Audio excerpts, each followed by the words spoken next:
India में sex work करना is 100% legal, पर एट द सेम टाइम ये मल्टी-बिलियन डॉलर इंडस्ट्री बिना टैक्स दिए चलती है। गवर्नमेंट यहाँ पे कोई टैक्स नहीं लेती है डायरेक्टली देखा जाए तो।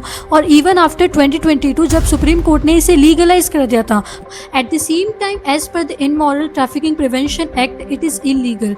मतलब कि पब्लिक सॉलिसिटेशन, पिम्पिंग जैसी एक्टिविटीज़ को इलीगल माना जाता है। तो प्रोस्टिट्यूट्स अपना कैश रोटेट करती है थ्रू इनफॉर्मल सेक्टर, मतलब कि small vendors like vegetable vendors जिनको पैसों की ज़रूरत होती है इमीडिएटली, उन्हें पैसा रोटेट करने के लिए लोन पे देती है और वो पैसा रात के पहले कलेक्ट भी कर लेती है at higher interest rate. Second option जो ये यूज करती है that is basically USDT. Client से पैसे लेती है कैश के अंदर नहीं, they take the money in USDT. और क्रिप्टो बैंक्स मतलब क्रिप्टो एप्स के through they convert it into in cash. Okay, और इसीलिए ये सिस्टम चलता आता है, but government never get to know about the system.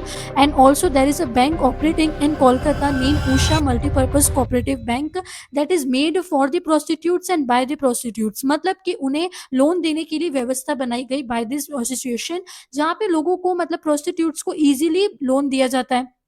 The contrary अगर देखा जाए तो जर्मनी के अंदर it is absolutely legal to operate the sex workers business.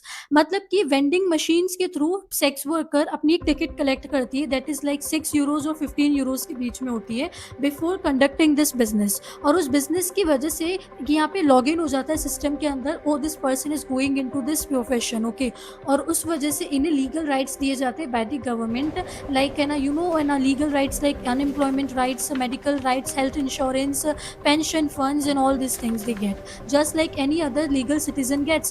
at the same time Nevada USA के अंदर ब्रुथेल्स के अंदर अगर आप ऑपरेट करते हो सेक्स वर्कर बिजनेस तो ये लीगल माना जाता है।